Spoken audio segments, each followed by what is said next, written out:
श्री गणेश, श्री गणेश, श्री गणेश। ॐ भूर्भुवः स्वः तत्सवितुर्वरेण्यं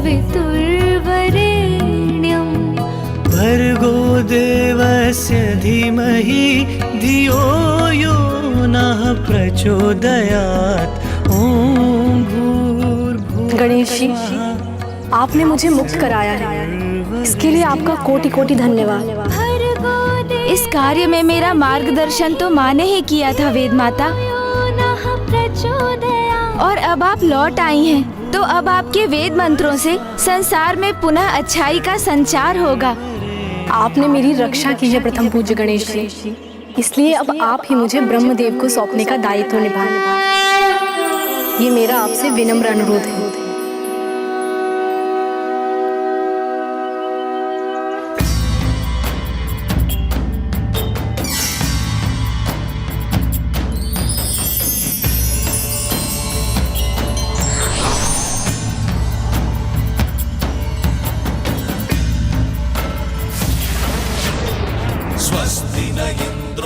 प्रणाम फूफा जी।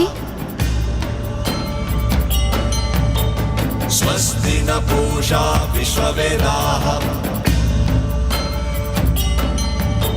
स्वस्ति नस्तार्क्ष्यो अरिष्टनेमिः। फूफा जी, मैं आपकी निधि वेद आपको सौंपता हूँ।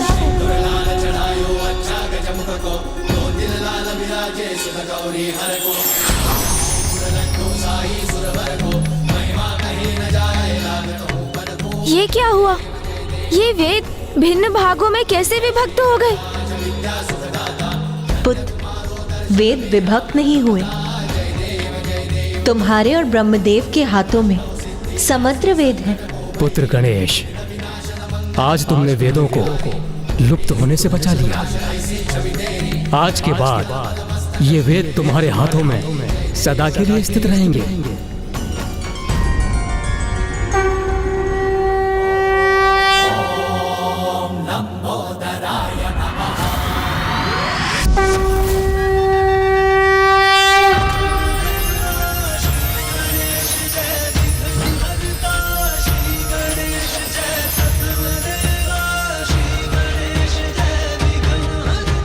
महादेव पुत्र पार्वती नंदन गणेश जी की, महादेव पुत्र पार्वती नंदन गणेश जी की, महादेव पुत्र पार्वती नंदन गणेश जी की, महादेव पुत्र पार्वती नंदन प्रथम पूज्य गणेश जी की।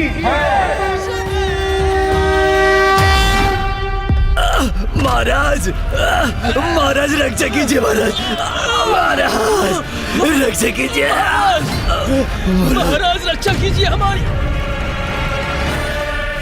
गणेश के हाथ में एक दीपक, यदि वो लौ तेरी नगरी तक पहुंच गई तो तेरी संपूर्ण नगरी भस्म हो जाएगी।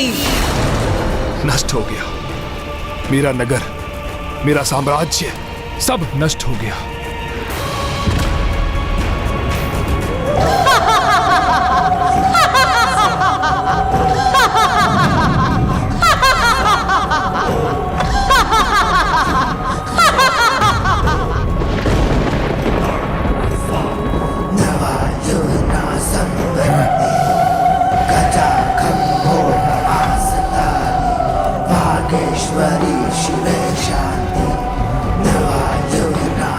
वो गुफा माता के निश्चित पूजा का स्थान, वही एकमात्र स्थान सुरक्षित है यहाँ, और वहीं से आ रहा ये अटास का स्वर।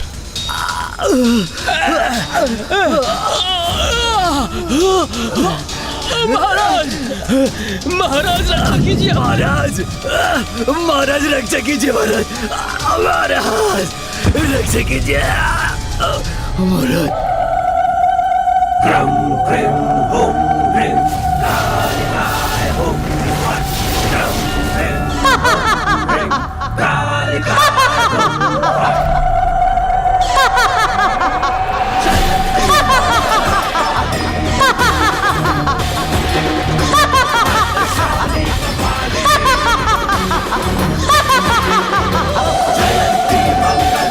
माता,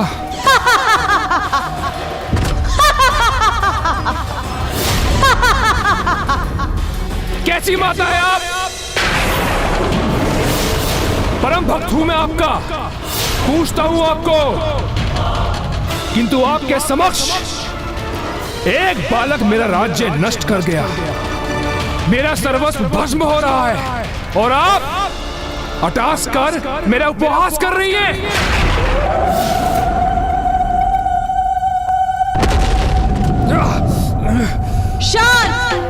शांत हो जा रे तू।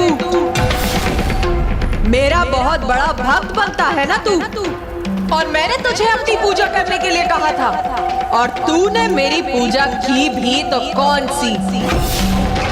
अरे तेरी निश्चित पूजा के कारण तुझसे प्रसन्न होकर नहीं, विवश होकर आई हूं मैं यहाँ। माता! शांत शांत मूर्ख, मेरे समक्ष स्वर ऊंचा करेगा? बोल, मुझसे इतनी दृष्टता करेगा तू? मुझसे इतना दुस्साहस करेगा तू? माता, मेरी बुद्धि को कुछ नहीं सूझ रहा माता, मैं क्या करूं माता? आप मुझे बताइए माता, मैं क्या करूं? सुधर जा तू मूर्ख।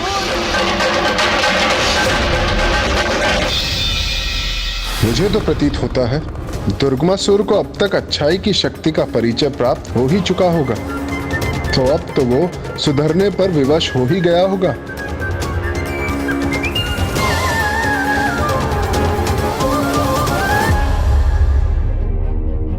क्या हुआ पुत्र गणेश? अब क्या चिंता सता रही है तुम?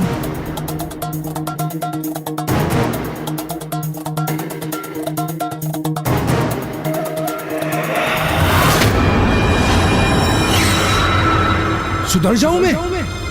कैसे? ये क्या सुझाव दे रही है आप माता मुझे? तो बता, तू करना क्या चाहता है?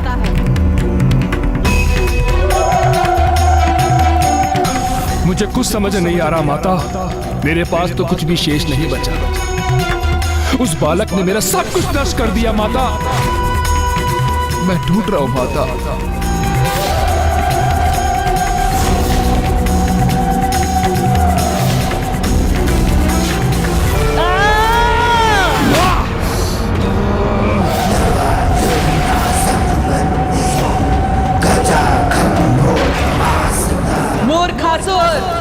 दुर्बल के भांति विलाप मत कर, जगा अपने साहस को, उठ! तू महाराज है यहाँ का, तो जा, तो अपने महाराज होने का दायित्व निभा।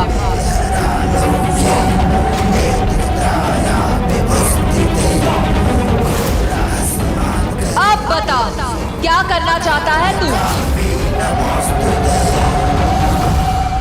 प्रतिशोध।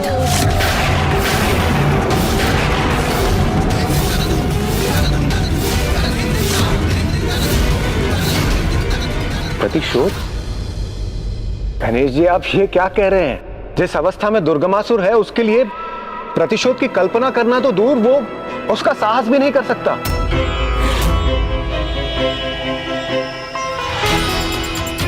ये सत्य है कि दुर्गमासुर पराजित हुआ है, किंतु ये भी तो सत्य है कि दुर्गमासुर एक असुर है, एक आहत असुर। इसलिए हमें उसके प्रतिशोध की भावना को कम आंकने की भूल कदापि नहीं करनी चाहिए। किंतु पुत्र गणेश, अब वेद सुरक्षित हैं। उनके मुक्त होने से संसार पूर्ववत अपनी स्थिति में आ जाएगा, पुनः धर्म का प्रसार होगा, देवता अपने स्थान पर विराजमान होंगे और यज्ञादि आरंभ होने से देवताओं को शक्ति भी प्राप्त होने लगेगी।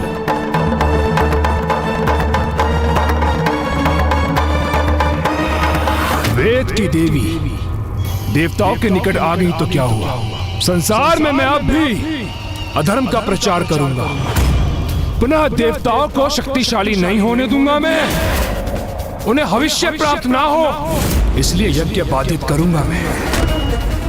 उनके द्वारा सृष्टि के संचालन में ऐसी बाधा उत्पन्न करूंगा कि जिससे देवताओं का नाम ही मिट जाएगा। और ये तू करेगा कैसे?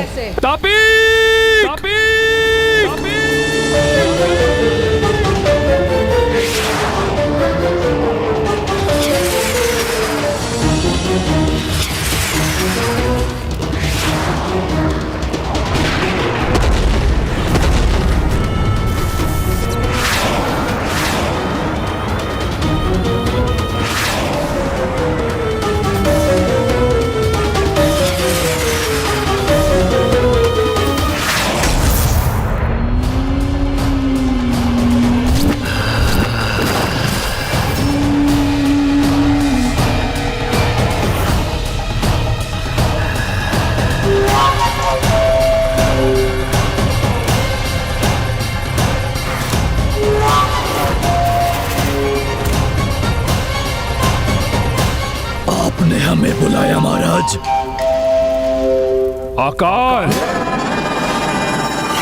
सर्वत्र अकाल की स्थिति उत्पन्न कर दो।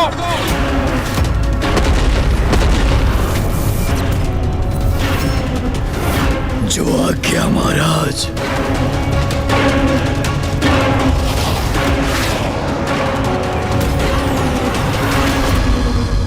हम सभी पुनः कुशल हो रहे हैं, इसलिए हमें अपने दायित्वों के प्रति सजग हो जाना चाहिए।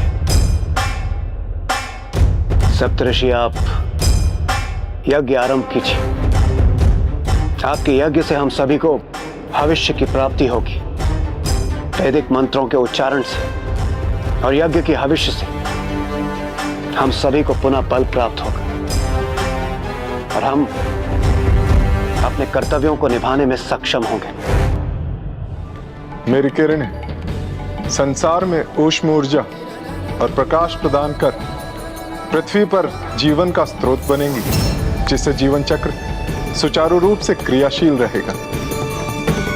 और जब सूर्य देव जलाशयों एवं जल के अन्य स्रोतों को उष्णता प्रदान करेंगे, तब मेरा जल वाष्प बनकर ऊपर उठेगा और उस वाष्प को मैं अपने वायु प्रवाह से आकाश में ले जाऊंगा, जहां से मेघ उत्पन्न होंगे। और मैं देवराज इंद्र मेघों से वर्षा कर जल को पुनः पृथ्वी पर लौटाकर प्रकृति को संपूर्ण पोषण प्रदान करूंगा, जिससे सृष्टि में जीवों को भोजन प्राप्त होगा और जल उनकी प्यास बुझाएगा। जीवों का जीवन तृप्त होगा। जल तत्वों से भूमाता भी जीवनदायिनी बन जाएगी। और एक के माध्यम से हम आप देवताओं को जो भी अर्पित करेंगे, अग्निदेव की पत्नी देवी स्वाहा आप तक पहुंचा देगी। संपूर्ण सृष्टि की दशा दयनीय हो गई थी, किंतु अब इस हवन यज्ञ से पुनः सब कुछ पूर्वार्थ हो जाएगा। वेद माता पुनः अपने स्थान पर लौट आई है, इसलिए संसार में अच्छाई का विस्तार हो रहा है। इसलिए आप अविलंब यज्ञ को आरंभ कीजिए जी, जिससे हम सभी अपनी शक्ति को एकजुट कर जगत कल्याण के मार्ग पर आगे बढ़ सके। उचित है देवराज इंद्र।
तुम सब अपने हवन यज्ञ से सृष्टि को पुनः पूर्ववत करना चाहते हो, किंतु मैंने तो तुम सब के लिए कुछ और ही सोचा है मूर्खों।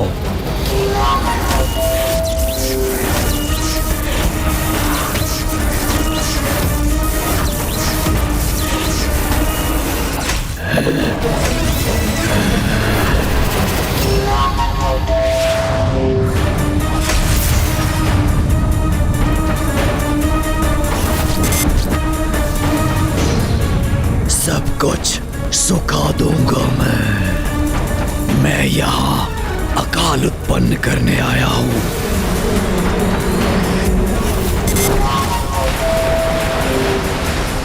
जब जल वाष्प बनेगा तभी तो होगी वर्षा, किंतु जब जल ही सूख जाएगा तो कैसे बनेगी वाष्प और कैसे होगी वर्षा।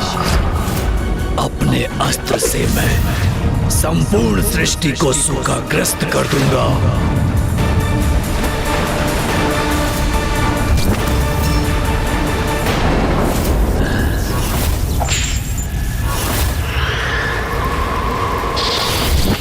ना पीने के लिए जल होगा, ना ही कृषि के लिए वर्षा।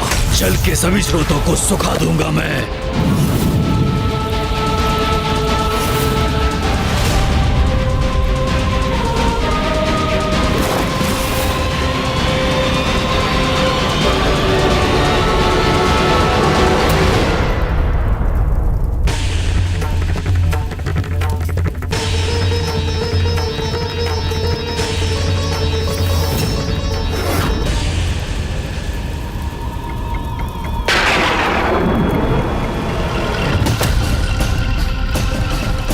ये देवराज इंद्र ने अभी तक वर्षा क्यों नहीं करवाई? सूर्य की किरणें बहुत प्रखर हैं और भीषण ताप भी है।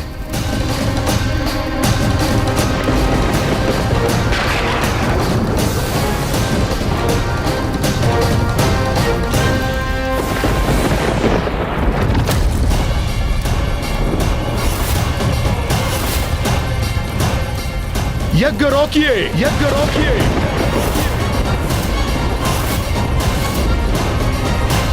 ये क्या कह रहे हैं देवगुरु? अब ये यज्ञ नहीं होगा, यज्ञ नहीं होगा।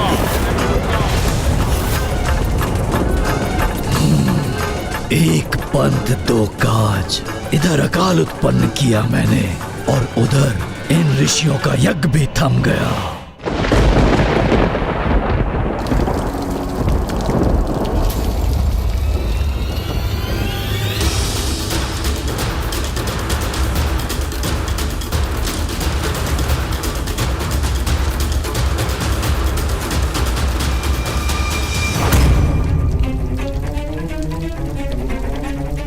अवश्य कुछ ऐसा घटित हो रहा है जिससे गणेश इतना विचलित है। जब से वो काशी से लौटा तनाव रहित नहीं हुआ है वो, किंतु मुझे उसे प्रसन्न करने का उपाय ज्ञात है।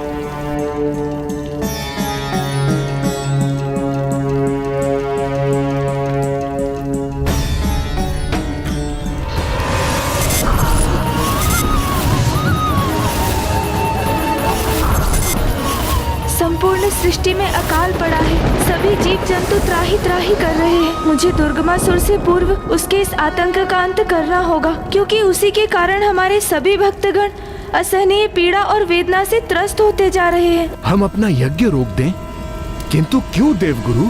क्योंकि देवता अपना कर्तव्य नहीं निभा रहे हैं। हम अपने देवताओं की पोषण के लिए यज्ञ कर रहे हैं, किंतु हमारे चारों ओर अकाल की अवस्था है। देखिए, आप सभी देखिए। अब तक तो वर्षा हो जानी चाहिए थी, किंतु वर्षा की एक बूंद भी कहीं लक्षित नहीं हो रही। जल के सभी स्रोत सूख चुके हैं सर्वत्र।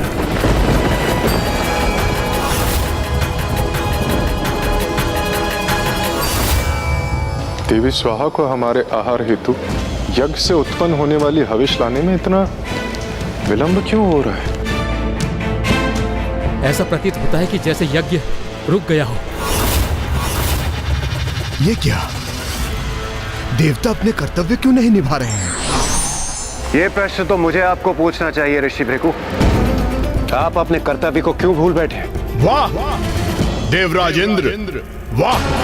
हमसे आपकी अपेक्षा है कि हम अपना कार्य निष्ठा से करें, और आप पर ऐसा कोई बंधन नहीं। अपने कर्तव्य के प्रति भूल आप करें और हम पर आरोप भी लगाएं। क्या ये उचित है देवराज? ये आप क्या कह रहे हैं देवगुरु? भला हम अपना कर्तव्य क्यों भूलेंगे? यदि आप भूले नहीं हैं, तो चूक तो आपसे अवश्य हुई है। ये देखिए, चारों ओर देखिए, अकाल की स्थिति उत्पन्न हो गई है। सर्वत्र वृक्ष आदि सूखकर कंटक में परिवर्तित होते जा रहे हैं। मानव जल के लिए त्राही त्राही मचा रहे हैं। पीने के लिए अब जल की एक बूंद तक शेष नहीं है।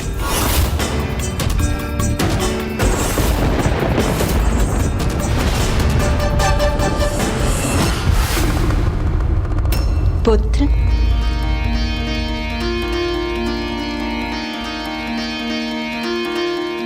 आज मैं अपने पुत्र के लिए कुछ विशेष लाई हूं।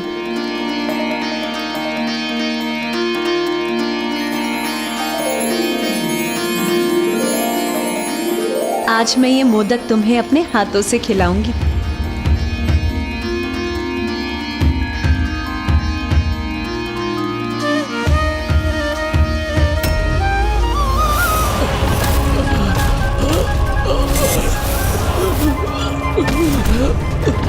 माँ, मुझे भोजन दो माँ, मुझे भूख लगी है, मुझे भोजन दो माँ।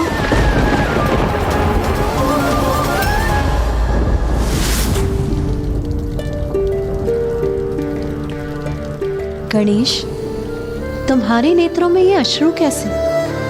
क्या हुआ पुत्र? माँ, इतनी दीर्घ अवधि के उपरांत आप कैलाश लौटी हैं, इसीलिए आपका समूचा ध्यान आपके परिवार पर ही केंद्रित है। कदाचित इसलिए आपको अपने अन्य परिवार, अन्य संतानों की पीड़ा का आभास नहीं हुआ।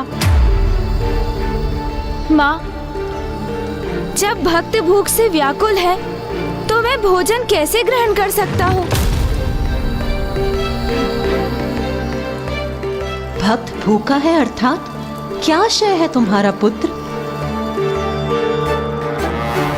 चारों ओर देखिए, अकाल की स्थिति उत्पन्न हो गई है।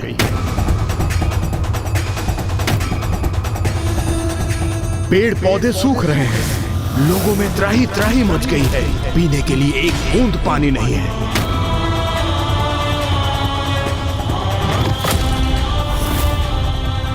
तो मैं आपसे पूछता हूं, पृथ्वी का जल कैसे सूख गया? क्यों वायुदेव, आपके वायु का प्रभाव इतना मंद क्यों है? सूर्यदेव, आपका ताप इतना बढ़ क्यों रहा है?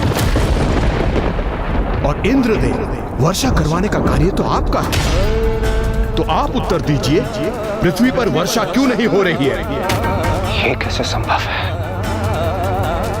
मैंने तो वर्षा का संचार किया था और जल चक्र भी स्थिर, तो फिर ये कुछ भी स्थिर नहीं है इंद्रदेव। इसका प्रमाण आपके समक्ष है। अपनी भूल को छिपाने का प्रयास करने के स्थान पर स्वीकार क्यों नहीं कर लेते कि आप सब पर आलस्य का प्रभाव है? हम देवताओं के लिए यज्ञ पूर्ण विधि विधान से कर रहे हैं, तो स्पष्ट है कि आप अपना कर्तव्य नहीं निभा रहे हैं। देखिए, मैं आप सभी से पुनः कह रहा हूं, हमसे कोई भूल नहीं हुई है। तो सुनिए देवराज, मैं भी पुनः कह रहा हूं, आप अपने कर्तव्य से चूक रहे हैं। ये कहने में हमसे भी कोई भूल नहीं हुई है। आपका आलस्य ही इस पृथ्वी पर अकाल का कारण है। अरे अरे अरे, ये वाक्य युद्ध रोकिए। यदि आप सभी को कोई आपत्ति ना हो तो यहाँ जो भी घटित हो रहा है उसका श्रेय मैं लेना चाहूंगा।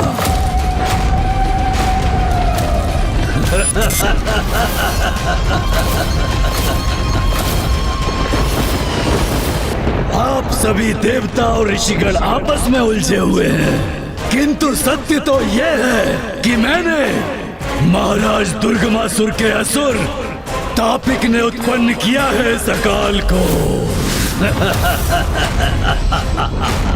मूर्ख, माता है इस सृष्टि की जननी और तू उनकी रचना से घृणा करेगा तो वो स्वयं तेरा अंत करेगी।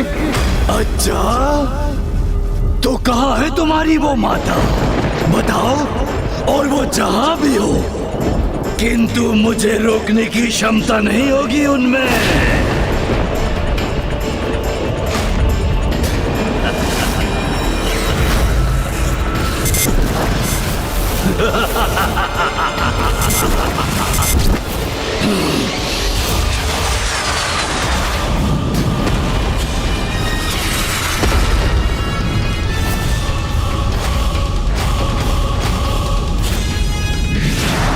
बचिए देवगणों!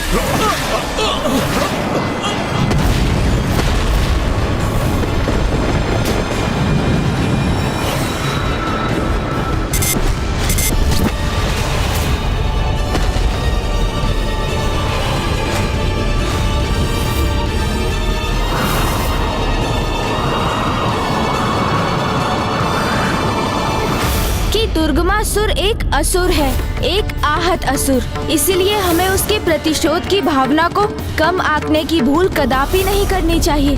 गणेश जी ने हमें उससे सचेत भी किया था कि स्थिति विकट भी हो सकती है। तब एक से युद्ध करने में सक्षम नहीं है। अभी भी उस सामर्थ्य का अभाव है हम, किंतु हमें कुछ तो शीघ्र करना होगा इंद्रदेव।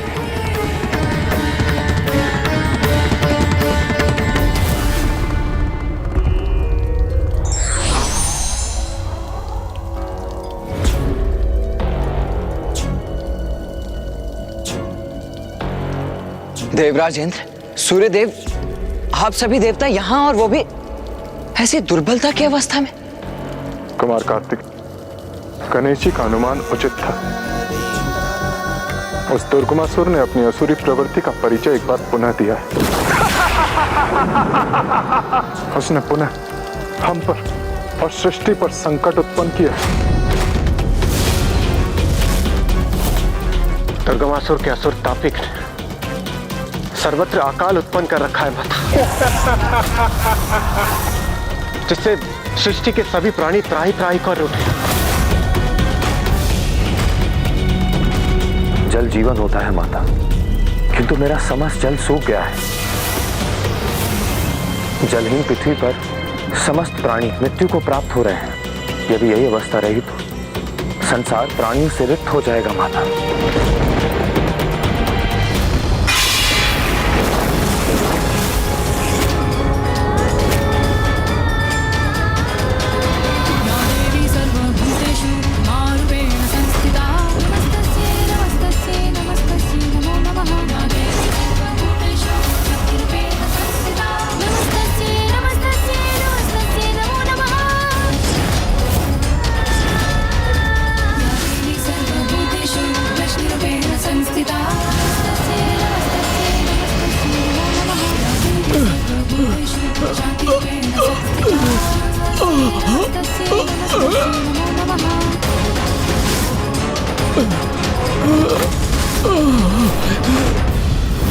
मेरी सृष्टि, मेरी संतानें इतने कष्ट में है, तो मैं अभी तक इससे इतनी अनभिज्ञ कैसे रही?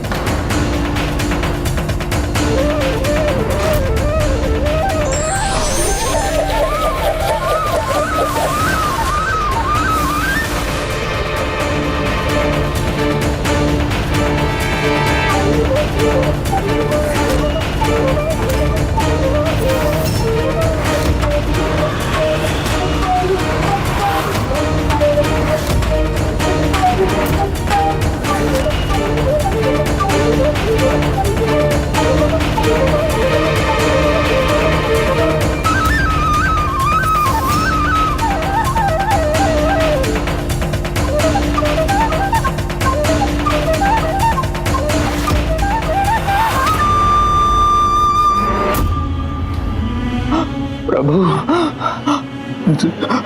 जल, प्रभु कृपा कीजिए, जल।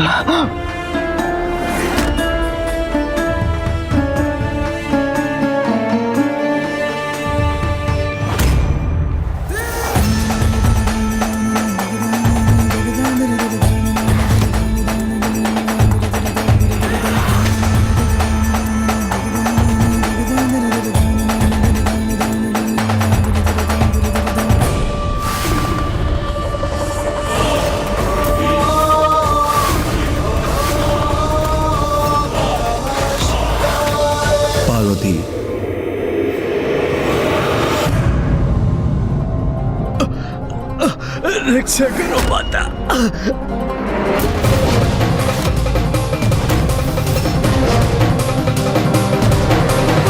सृष्टि में संतानों को कष्ट में देखकर माता को असहनीय वेदना हो रही है, इसलिए उनके नेत्र भी भर आए हैं।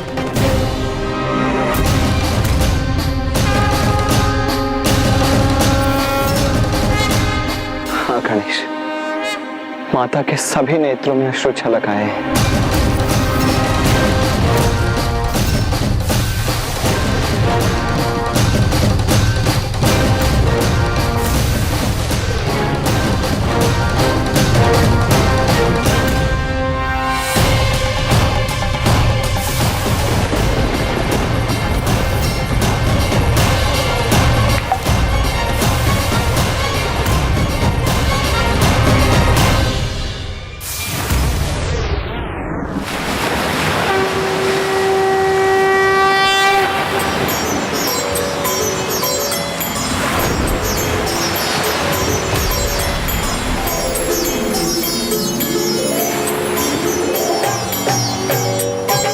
जग जननी जय जय, माँ जग जननी जय जय।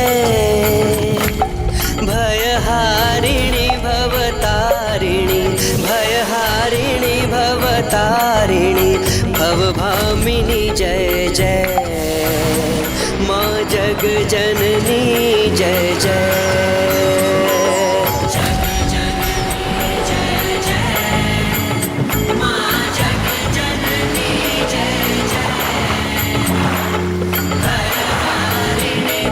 जल, माँ का अश्रु जल में परिवर्तित हो गया।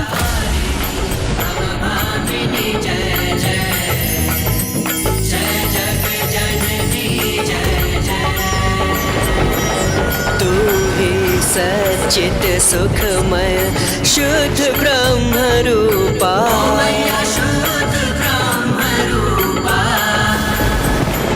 सत्य सनातन सुंदर, पर शिव सुर भूपा। जय जग जननी जय जय।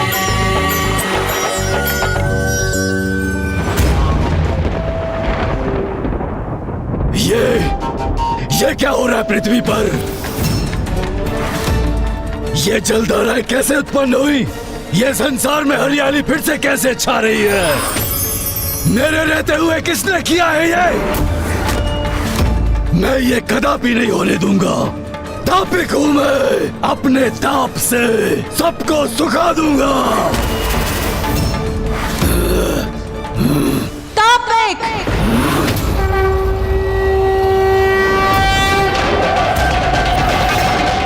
मूर्ख! तुमने मेरी सृष्टि, मेरे भक्तों को अहित करने का दुस्साहस कैसे किया? जिस जल को सुखाने का तुमने दुस्साहस किया है, अब उसी जल में विलीन होकर तुम्हारा विनाश भी होगा। विनाश मेरा नहीं, इस सृष्टि का होगा देवी। तुम्हारी ये तुच्छ जलधारा मेरे ताप के प्रभाव से लुप्त हो जाएगी और पुनः इस पृथ्वी पर अकाल छा जाएगा।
ये मुझे क्या हो रहा है?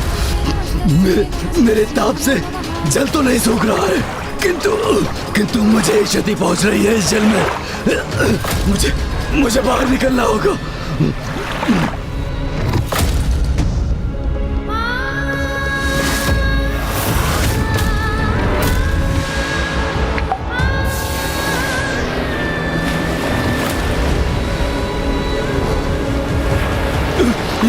ये कैसे संभव है? मेरा शरीर जल में घुलता ही जा रहा है। नहीं।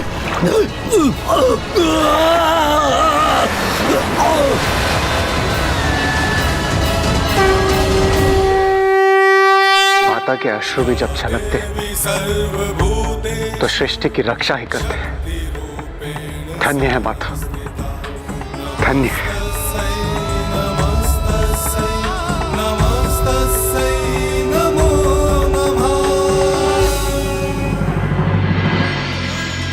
पार्वती,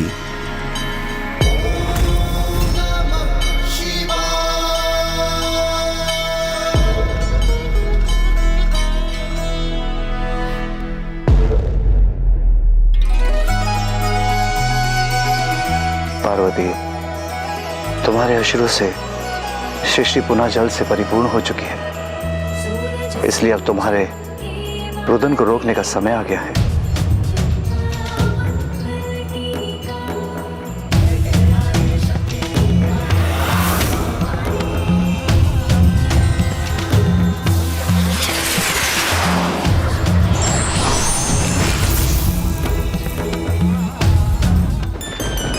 माँ, आपके अश्रु सृष्टि पर कृपा बनकर बरसे हैं। वहाँ पर पुनः जल प्रकट हुआ, वहाँ का सूखा और अकाल मिट गया। माँ, इस प्रकार आपने सृष्टि की पुनः रक्षा कर वहाँ के जीवन को संकट से मुक्त कराया। पार्वती, तुम 100 स्वरूप में प्रकट होकर संसार की रक्षा हेतु उस पर छा गई और अपने समस्त नेत्रों से अपनी संतानों की पीड़ा को देख उस पीड़ा से द्रवित हो अपने प्रत्येक नेत्र से जो अश्रु छलकाए उनसे समस्त संसार पुनः जल से परिपूर्ण हुआ।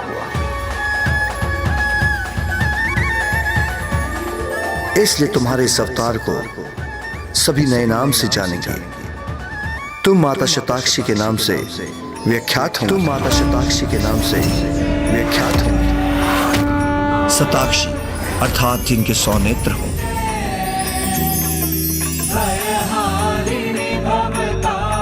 और तुम्हारा स्वरूप इस बात का प्रतीक है कि जगतजननी तो सर्वव्यापी है, जो सदा सृष्टि पर अपनी दृष्टि बनाए रहती है और उनकी दृष्टि से उनकी संतानों के सुख दुख कभी नहीं छिपते।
माता, आपने एक बार पुनः दुर्गमासुर की कुटिल योजना को विफल किया।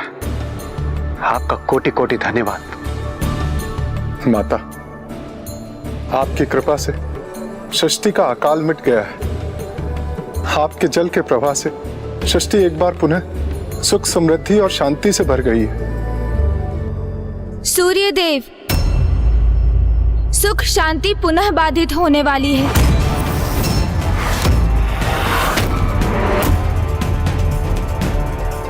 ये आप क्या कह रहे हैं प्रथम पूज्य गणेश जी? ऐसा दुस्साहस कौन कर सकता है? दुर्गमासुर, क्योंकि वो दुष्ट कदापि नहीं सुधरेगा।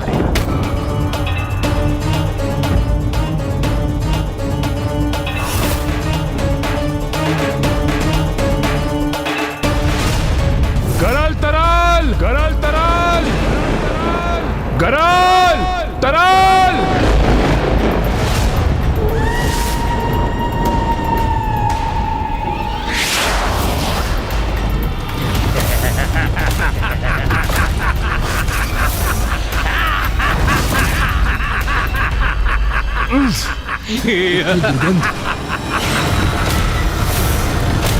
महाराज, गरल और दरल आपकी सेवा में उपस्थित हैं।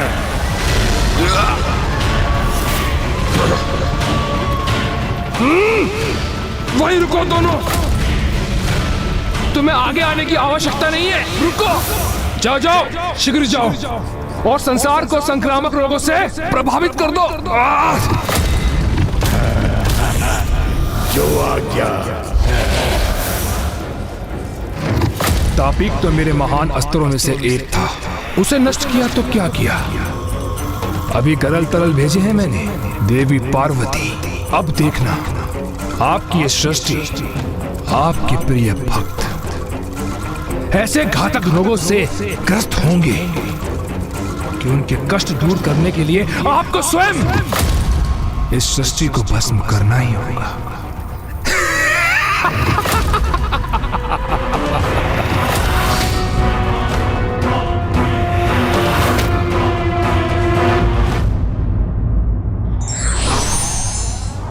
शत्रु बड़ा हो अथवा छोटा, उसे कम आंकने की भूल कभी नहीं करनी चाहिए। पिताश्री, माता, तापिक के अंत के पश्चात वो दुष्ट दुर्गमासुर शांत नहीं रहने वाला। वो अवश्य पुनः कोई ऐसी घृणित योजना को जन्म देगा जिससे कि संसार और मानव जीवन को वो क्षति पहुंचा सके।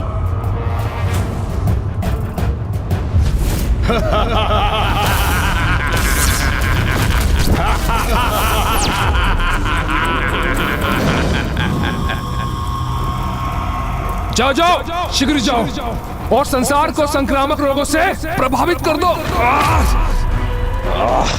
कितनी दुर्गंध आ रही है इन दोनों से। अरे शीघ्र जाओ। हाँ, क्यों नहीं, आप निश्चिंत रहिए महाराज। हम करेंगे अस्वच्छता का इस संसार में विस्तार, सभी जीवों को रोगग्रस्त कर देंगे महाराज।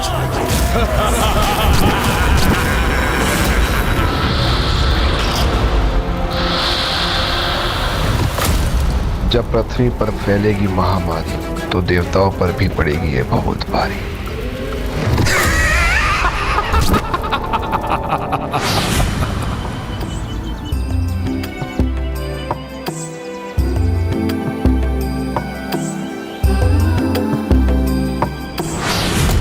माता जगत जननी की कृपा से अकाल स्थिति से हम सुरक्षित हुए।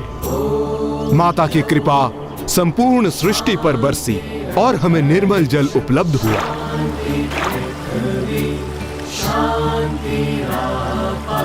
इसलिए हमें यज्ञ आरंभ करना चाहिए।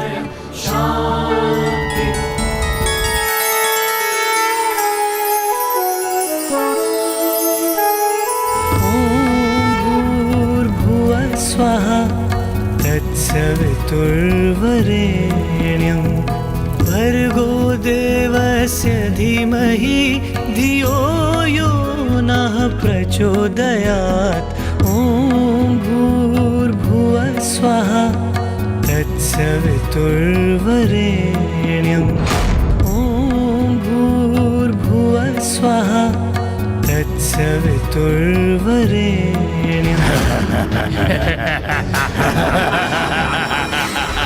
क्या स्वच्छ और शुद्ध ग्राम है ये?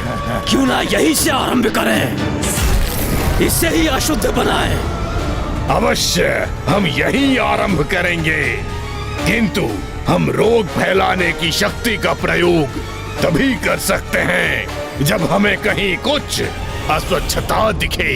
उचित कहा तुमने तरल, यहाँ तो सब स्वच्छ है, मैले का लेश मात्र भी नहीं है। बस मैले के कण भर की आवश्यकता है हमें, उसके बाद हमारे प्रकोप से कोई भी अछूता नहीं बच सकता।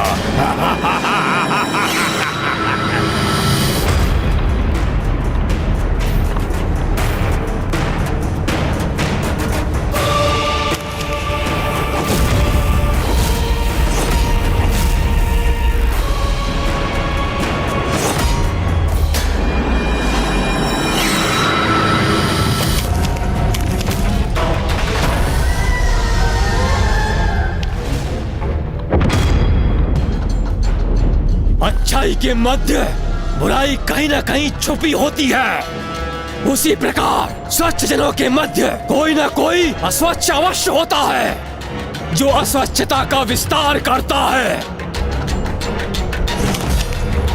और अन्य सभी के लिए संकट उत्पन्न करता है। हमारे सौभाग्य से वो अब हमें मिल गया है और उसी के माध्यम से हम पूरे ग्राम का विनाश करेंगे। क्योंकि इसने मैला फैलाकर हमारा प्रवेश द्वार खोल दिया है।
अच्छे गरल तरल जो तुम मक्खी बनकर मलिनता को प्रसारित करने में जुट गए।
ये केले का छिलका, बैल के कुछ कण और एक दूषित व्यक्ति जो अस्वच्छता से वातावरण को दूषित करे, इतनी ही तो आवश्यकता थी हमें।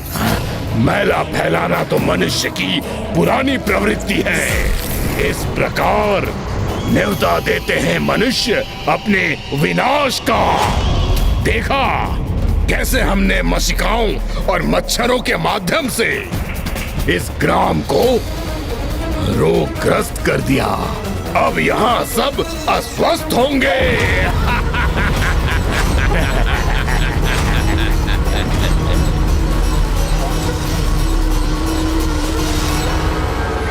और ये जितने रोगग्रस्त होंगे उतने ही रोग फैलते जाएंगे और तब ये स्वच्छता और स्वास्थ्य के प्रति असावधान होते जाएंगे।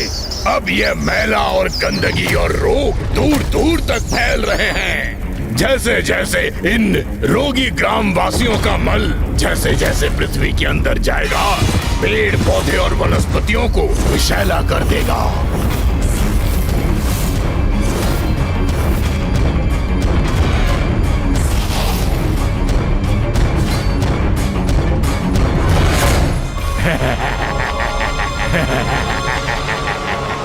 और जैसे जैसे संसार में मैल एवं रोगों की वृद्धि होगी, हम वैसे ही शक्तिशाली होते जाएंगे।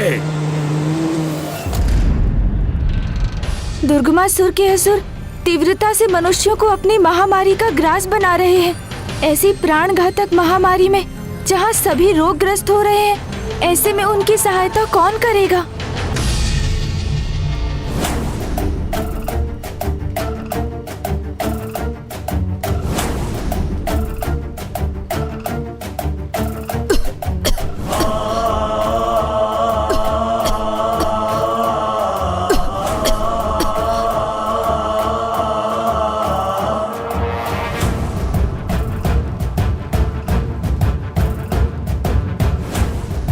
ऋषिवर, ऋषिवर कुछ कीजिए, किसी भी प्रकार की सहायता कीजिए, मेरे पुत्र को स्वस्थ कर दीजिए। ऋषिवर, सहायता कीजिए।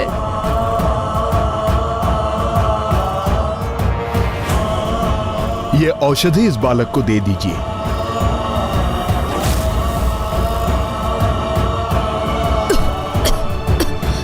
संजय, तू स्वस्थ हो जाएगा पुत्र।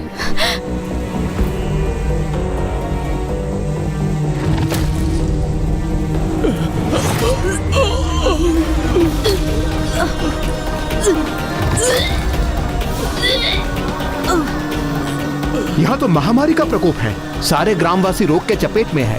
हाँ, हम यज्ञ करने में असमर्थ हैं, क्योंकि यहाँ का जल दूषित है, फसलें नष्ट हो रही हैं। यदि इसी प्रकार महामारी का विस्तार होता रहा तो शीघ्र ही हम नष्ट हो जाएंगे। अब तो हमारे पास माता के प्रति भक्ति और निष्ठा से की जाने वाली प्रार्थना ही शेष है।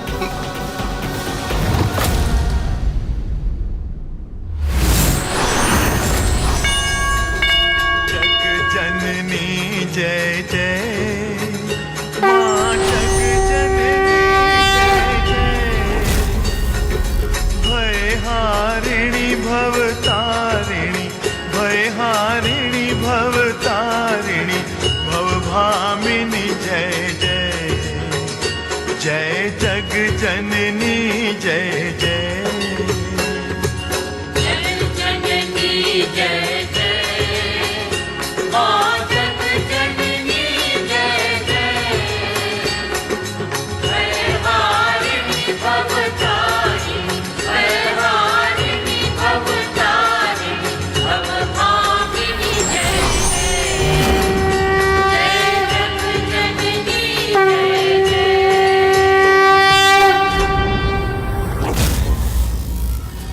इन्हें पीड़ा में देखकर जब मुझे ही इतनी पीड़ा हो रही है, तो माता को अपनी संतानों को कष्ट में देख कितना दुख हो रहा होगा। किंतु माता कुछ कर क्यों नहीं रही? तो क्या माँ इनकी पीड़ा से अनभिज्ञ है? कितनी भी प्रार्थना कर लो तुम, किंतु हमारे रोगों से तुम्हारी रक्षा कोई नहीं कर सकता। माता, प्रथम पूज्य गणेश जी ने उचित कहा था। दुर्गमासुर ने एक बार पुनः अपनी नीचता और कुटिलता का परिचय दिया है। माता, दुर्गमासुर के असुर तरल और गरल ने बहुत विनाश कर दिया। स्थिति बहुत गंभीर हो गई है माता। क्षमा कीजिएगा माँ, किंतु गरल और तरल दुर्ग अवधि से अपनी कुटिल योजना को पूर्ण कर रहे हैं। जगत जननी है आप, आपसे तो कुछ भी नहीं छिपा है माँ, तो आपने हस्तक्षेप क्यों नहीं किया माँ? क्या आप गरल और तरल के पापों की गागर भरने की प्रतीक्षा कर रही हैं माँ? किंतु वो तो कब का हो चुका है माँ। उनके पापों की गागर तो कब से भर चुकी और अब तो उनके पाप छलकने भी लगे। आपके भक्त आपसे गुहार लगा रहे हैं माँ। अब शीघ्र ही आप कुछ कीजिए, गरल और तरल से इस संसार की रक्षा कीजिए माँ।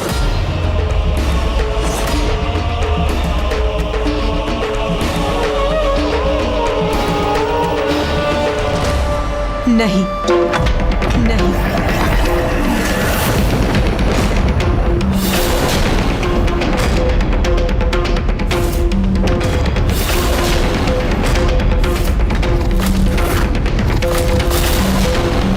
किंतु माँ,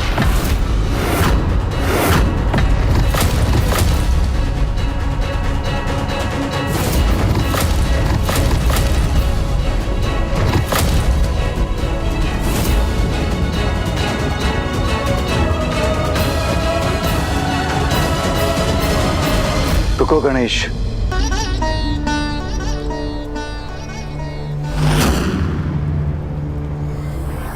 पिताश्री, ये माँ को क्या हुआ? जो माँ पार्वती अपने भक्तों के कष्टों को देखकर पीड़ा से रुदन करने लगी थी, आज उन पर ही अपने भक्तों की पीड़ा का कोई प्रभाव नहीं हो रहा है पिताश्री। हाँ पिताश्री, और ऐसा प्रतीत हो रहा है जैसे माँ बहुत क्रोधित हैं। किंतु ऐसा क्यों? क्योंकि इस बार ये विनाश मात्र गरल तरल अथवा दुर्गमासुर के कारण नहीं हो रहा। अभी तो इस बार उनके भक्त भी इस दुर्दशा के लिए समान रूप से उत्तरदायी है।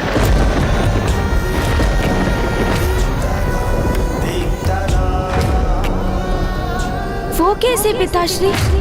भगवान भी उन्हीं की सहायता करते हैं जो अपनी सहायता करते हैं। सत्य ये है कि गरल और तरल अपनी योजना को क्रियान्वित करने में समर्थ हुए। हे ग्रामवासी, तुम्हारा फैलाए मेले के कारण।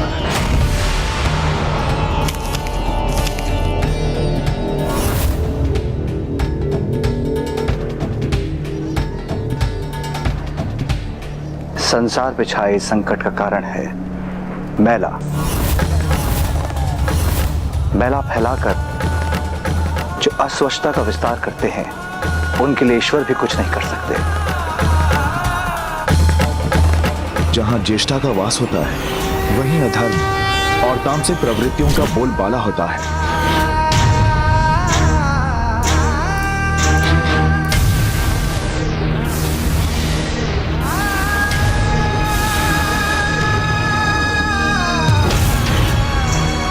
जहाँ अशौच होता है, वहाँ अलक्ष्मी का वास होता है।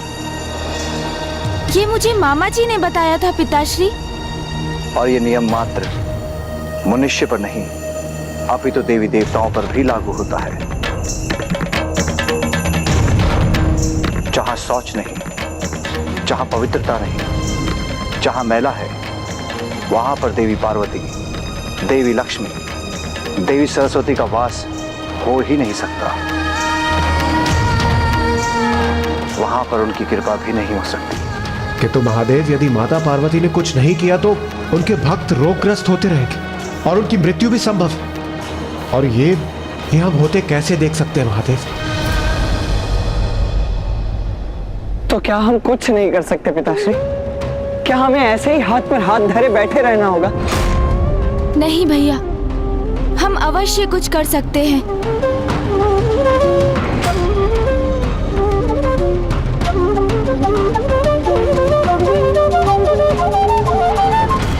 पिताश्री के शब्दों में ही हमारी समस्या का समाधान है। उन्होंने कहा, जो अपनी सहायता करते हैं, ईश्वर भी उन्हीं की ही सहायता कर सकते हैं। इसलिए माता से सहायता प्राप्त करने हेतु हमें ही कुछ प्रयास कर सर्वप्रथम पृथ्वीवासियों को स्वयं अपनी सहायता करने के लिए प्रेरित करना होगा।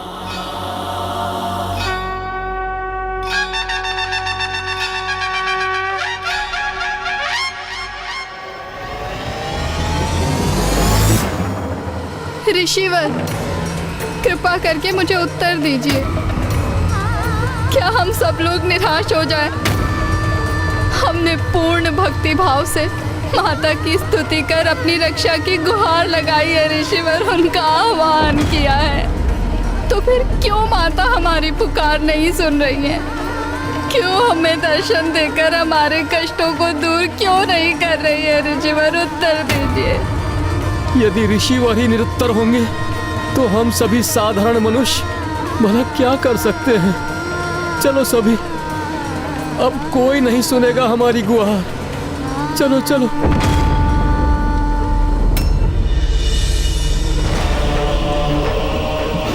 हमने तो ग्रामवासियों की सुख समृद्धि के लिए यज्ञ आरंभ करवाया था, फिर भी गांव वासियों की ऐसी दुर्दशा, और माता तक हमारी प्रार्थना नहीं पहुंच रही है।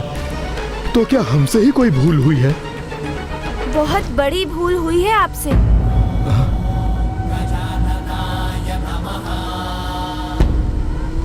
प्रथम पूज्य गणेश जी, देव सेनापति कुमार कार्तिकेय जी, आपको कोटि कोटि नमन। प्रणाम ऋषिवर। प्रणाम ऋषिवर। हमें बताइए प्रभु, हमसे क्या भूल हुई है? भूल आपसे नहीं, भूल तो समस्त ग्राम वासियों से हुई है।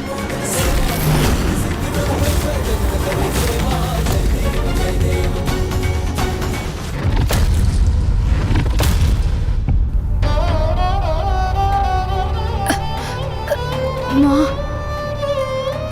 हाँ पुत्र, हाँ संजय, मैं यही हूँ। क्या हुआ? जल, जल चाहिए, जल चाहिए, अभी लाती हूँ।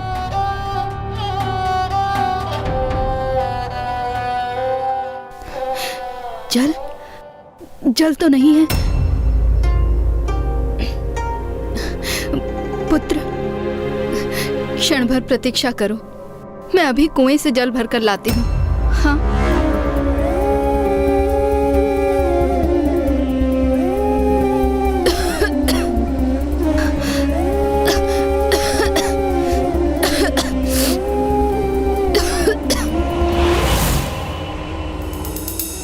मैं कुछ समझा नहीं प्रभु।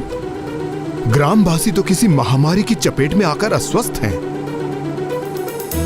इसमें इन लाचार ग्रामवासियों का क्या दोष हो सकता है प्रभु? दोष है ऋषिवर। अपने चारों ओर दृष्टि घुमाकर देखिए।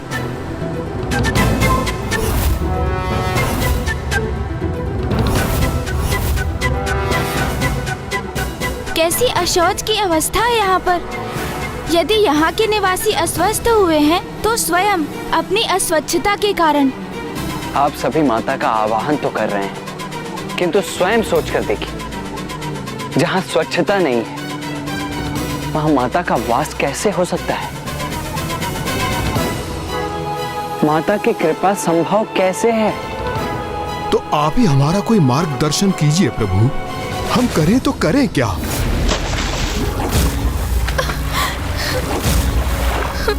इतना दूषित जल मैं अपने अस्वस्थ पुत्र को ये दूषित जल कैसे दे दूं? कृपा करके कुछ तो उपाय बताएं माता। माँ की कृपा तो तभी होगी जब ये स्थान स्वच्छ होगा, अर्थात यहाँ के निवासियों को स्वच्छता के प्रति जागृत करने की आवश्यकता है और हम वही करने आए हैं यहाँ।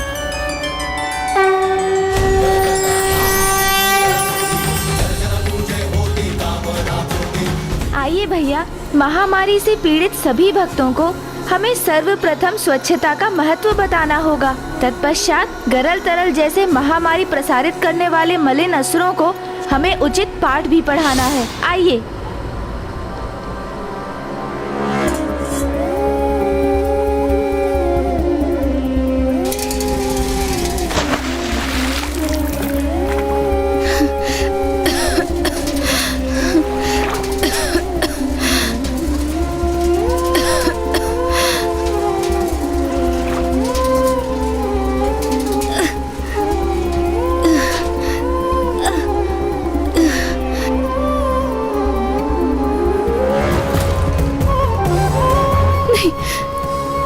दूषित जल, इतना दूषित जल मैं अपने अस्वस्थ पुत्र को ये दूषित जल कैसे दे दूं? अब कहां से स्वच्छ निर्मल जल लाऊं मैं? मेरा पुत्र प्यासा है। हम ऐसे में तो वो प्राण त्याग देगा। मेरे जीवन का भी कोई अर्थ नहीं रहेगा। सब नष्ट हो गया, सब नष्ट हो गया। नहीं, नहीं, मेरा पुत्र, मेरा पुत्र, मेरा पुत्र मेरे समक्ष, ये मैं कदापि सहन नहीं कर सकती। इससे तो अच्छा उचित होगा कि मैं स्वयं अपने प्राण त्याग दूं।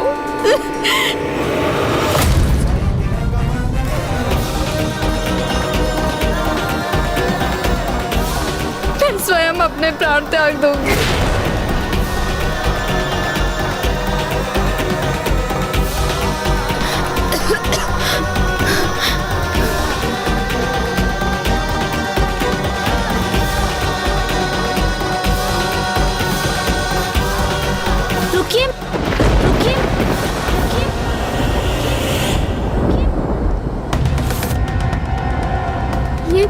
किसका स्वर था? यहाँ तो कोई नहीं, तो ये अवश्य मेरा भ्रम था।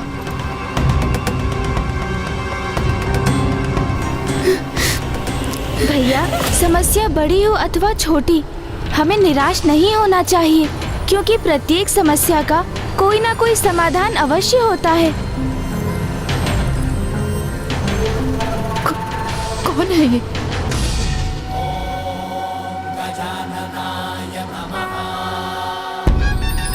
अनुज, क्या अर्थ है तुम्हारा? यही भैया कि जीवन में कभी कभी ऐसी समस्याएं आ जाती हैं कि हमें उसके समाधान का मार्ग ही नहीं सूझता और हम हताशा के सागर में डूब जाते हैं। किंतु सत्य तो ये है कि विकट समस्या के समाधान का उपाय भी अवश्य होता है। कोई भी कभी निरुपाय नहीं होता भैया। उचित मार्ग कठिनाइयों से भरा हो सकता है, किंतु उन्हीं कठिनाई के मध्य समाधान भी मिलता है। इसीलिए समस्या से जूझना चाहिए, उसका सामना करना चाहिए, उसका समाधान ढूंढना चाहिए। कितने दिव्य और सुंदर ब्राह्मण बालक हैं ये। इनके मुखमंडल पर कितनी अनुपम आभा है।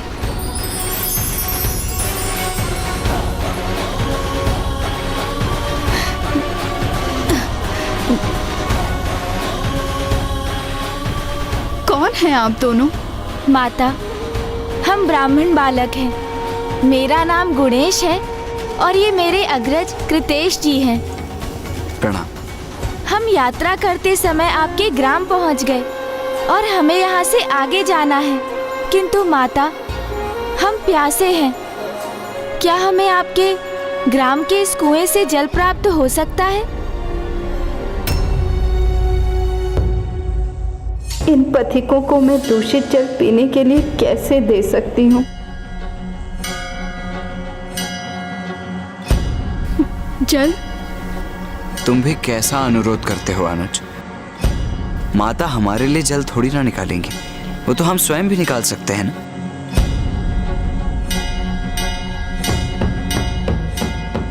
हाँ भैया, आपने सर्वथा उचित कहा।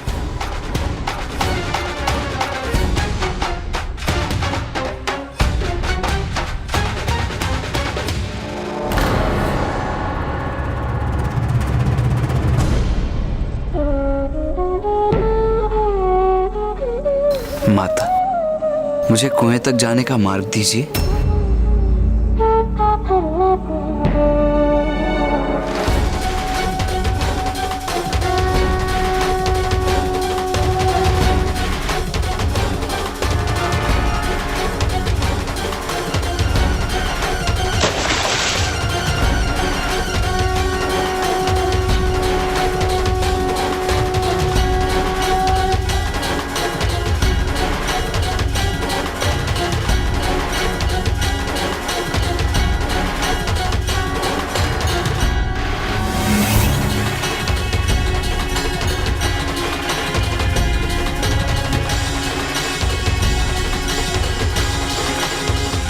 नहीं,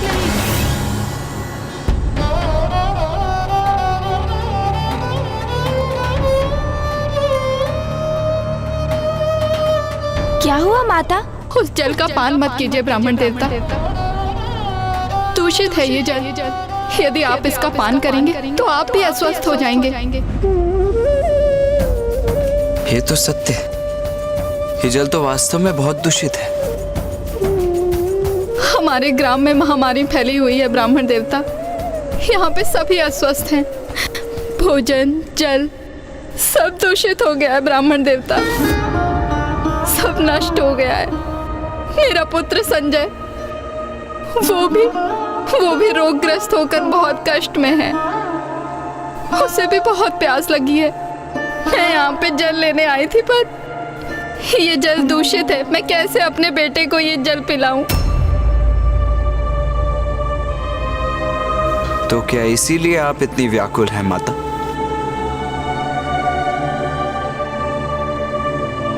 किंतु इसमें इतना विचलित होने की कोई आवश्यकता नहीं। जब कुछ मैला हो जाता है तो आप क्या करती हैं माता? उसे स्वच्छ करती है ना? तो तो उसी प्रकार यदि ये जल दूषित है तो इसे भी निर्मल बना लीजिए। निर्मल बना लो? किंतु कैसे? माता, आप एक कुशल गृहिणी हैं और अपने गृह की देखरेख कैसे करनी है ये आपको ज्ञात है और इस प्रश्न का उत्तर आप स्वयं दे सकती हैं। किंतु अस्वस्थ होने के कारण आपकी बुद्धि ये उपाय नहीं सुझा रही है। अच्छा ये बताइए माता कि आप अपने पुत्र संजय के लिए जल को किस प्रकार तैयार कर सकती हैं?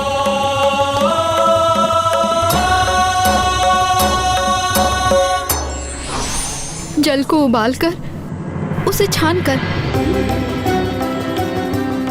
अरे हाँ, समाधान तो स्पष्ट है। मैं जल को उबालकर उसे छान लूंगी तो जल मैले और रोग फैलाने वाले कीटाणुओं से मुक्त हो जाएगा।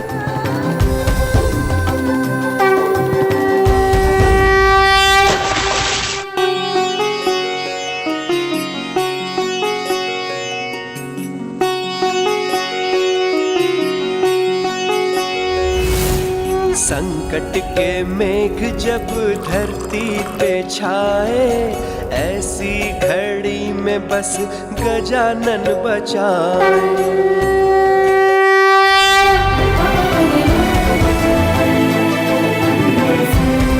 लो पुत्र, मैं तुम्हारे लिए जल लेकर आई हूँ।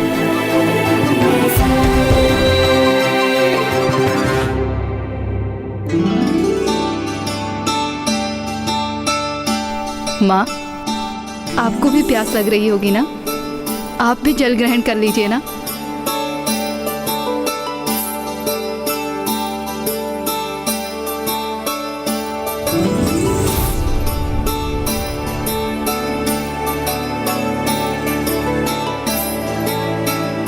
ब्राह्मण देवता, आज आप दोनों के कारण ही मैं अपने पुत्र को जल दे पाई हूँ। मैं आपका धन्यवाद कैसे करूँ? अरे हाँ, आपको भी प्यास लगी थी ना? मैं अभी आपके लिए जल उबाल कर लेकर आती हूँ। नहीं नहीं माता, हम तो जल बाद में ग्रहण कर लेंगे, किंतु आपके पड़ोसी भी अस्वस्थ हैं तो हमसे पूर्व उन्हें जल की आवश्यकता है।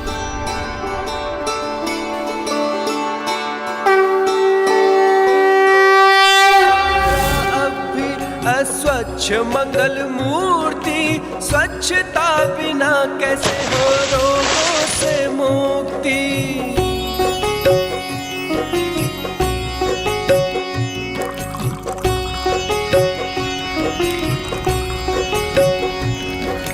जल को भी दूषित होने से बचाया, शुद्ध जल को देखो है जन जन ने पाया। घर द्वार स्वच्छ हो कहते गजानन, स्वच्छता का मंत्र सबने किया है धारण। काया संग नगर ग्राम कर रहे हैं निर्मल, मिल रहा सबको है अद्भुत सबल। काया कल्प देख कर सब है अचंभित, सबको कुशल देख गजानन विपुलकित।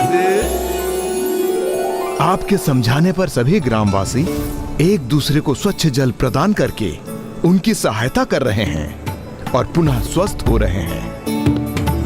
ऋषिवर, स्वच्छता के लिए तो एक सामूहिक प्रयत्न की आवश्यकता होती है। आप स्वयं के गृह को स्वच्छ रखें, किंतु यदि आप अपने पड़ोसी के गृह के समक्ष मैला फेंक दें तो उससे उत्पन्न होने वाले रोग आपके गृह में भी तो प्रवेश करेंगे। इन ग्रामवासियों को मात्र इतना ही समझने की आवश्यकता है।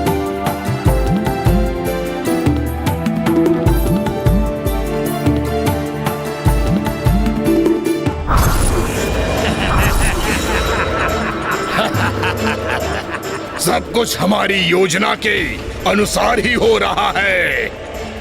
हमारा मैला विषैला जल रोगों का विस्तार कर रहा है।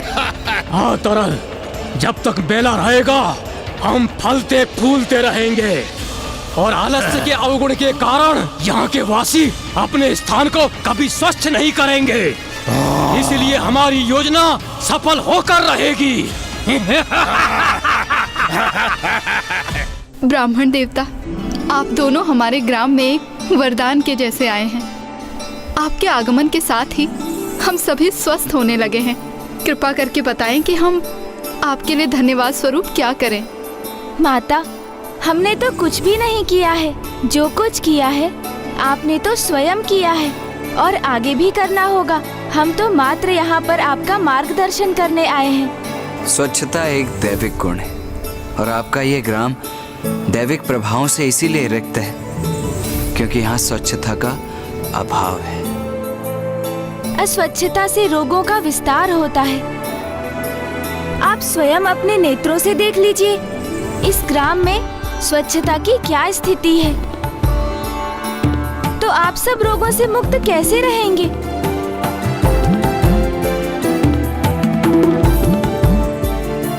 मैं समझा नहीं, हमें करना क्या होगा ब्राह्मण देवता? स्वच्छता के प्रति जागरूक होकर स्वच्छता को अपने जीवन में महत्व देना होगा, क्योंकि हमारे शरीर रूपी मंदिर में परमात्मा के अंश अर्थात हमारी आत्मा का वास है। इसीलिए अपने शरीर को स्वच्छ रखना ये हमारा परम कर्तव्य है। सर्वप्रथम अपनी दिनचर्या को नियमित कीजिए और अपने शरीर को स्वच्छ कीजिए। ऐसे कल्याणकारी और अनमोल वचन कहने वाले ये दिव्य बालक हैं कौन और अकस्मात कहाँ से आए हैं? अवश्य, और उसके लिए कुएं के जल को उबालने के स्थान पर हम उसमें फिटकरी का प्रयोग कर जल को उसके स्रोत में स्वच्छ कर सकते हैं, क्योंकि फिटकरी जल के सभी मैले तत्वों को सोखकर जल को स्वच्छ करेगी और उसके उपरांत कुएं के तल में जाकर स्वयं स्थित हो जाएगी। मैं अभी यह कर देता हूं ऋषिवर।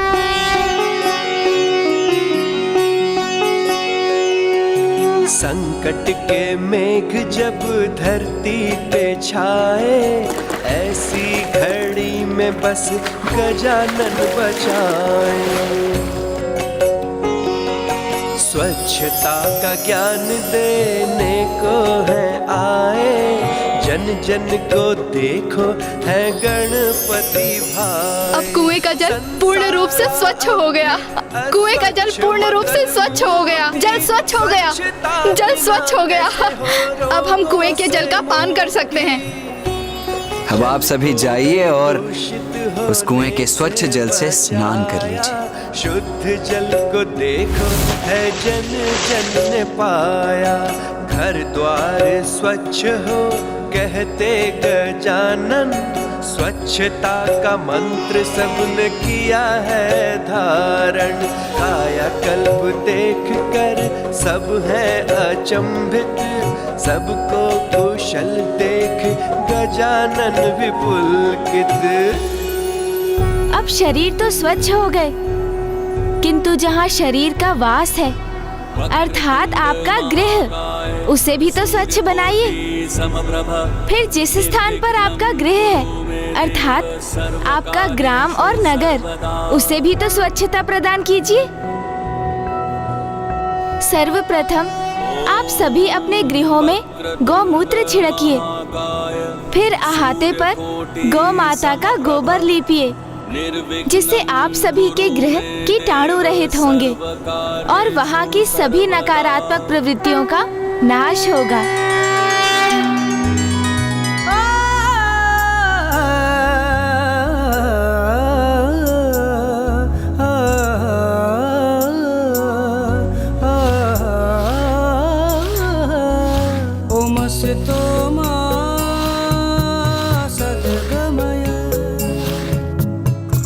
सोमा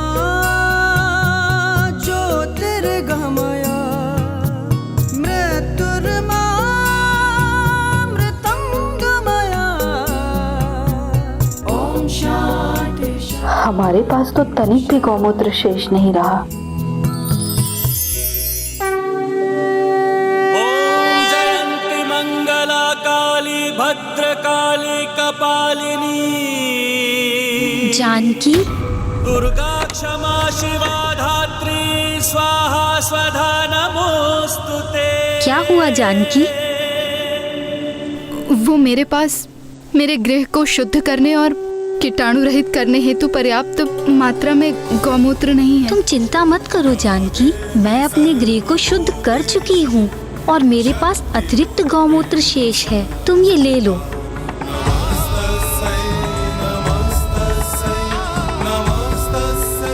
बहुत बहुत धन्यवाद।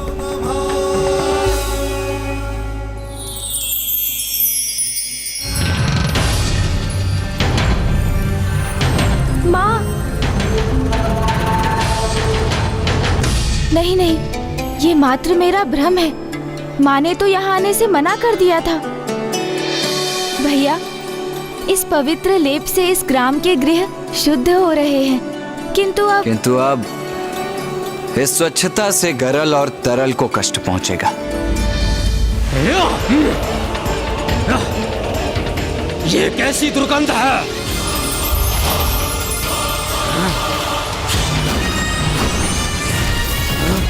अरे ये क्या? ये स्थान स्वतः ही स्वच्छ कैसे हो रहा? ये स्वच्छता हमारा श्वास लेना भी दूभर कर रही है। अस्वस्थ हो रहे हैं हम।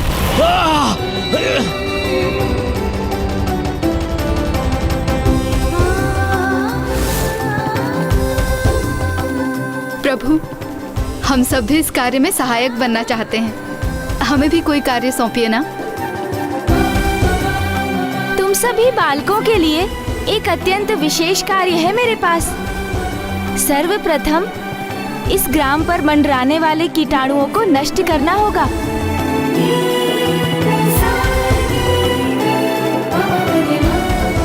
किंतु हम इन कीटाणुओं को नष्ट कैसे करेंगे? चिंता मत करो, उसका भी उपाय है मेरे पास। तुम सब जाओ और गोबर के उपले लेकर आओ।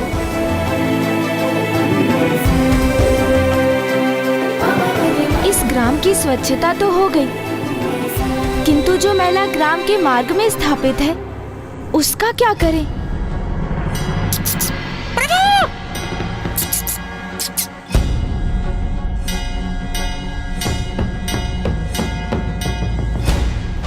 प्रभु, आपकी अनुमति हो तो उसका उपाय मैं कर दूं प्रभु। उचित है मूषक जी।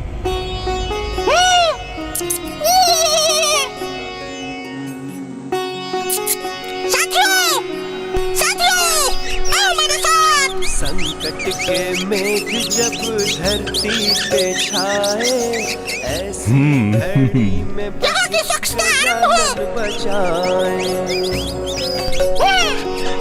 स्वच्छता सर्वत्र देखो, इधर से एक भी माल का काम चल जाना चाहिए यहाँ। और तीव्रता से स्वच्छ करो, सर्वत्र स्वच्छ करो। अस्वच्छ मंगल मूर्ति, स्वच्छता बिना कैसे हो रोगों से मुक्ति। ब्राह्मण देवता, आपके कथनानुसार हमने अपने गृह गोमूत्र और गोबर से शुद्ध कर लिए हैं। विघ्नहर्ता श्री गणेश के अद्भुत शक्तियों से भरे वीडियोस देखने के लिए चैनल को सब्सक्राइब करना न भूलें और साथ ही बेल आइकॉन भी दबाएं।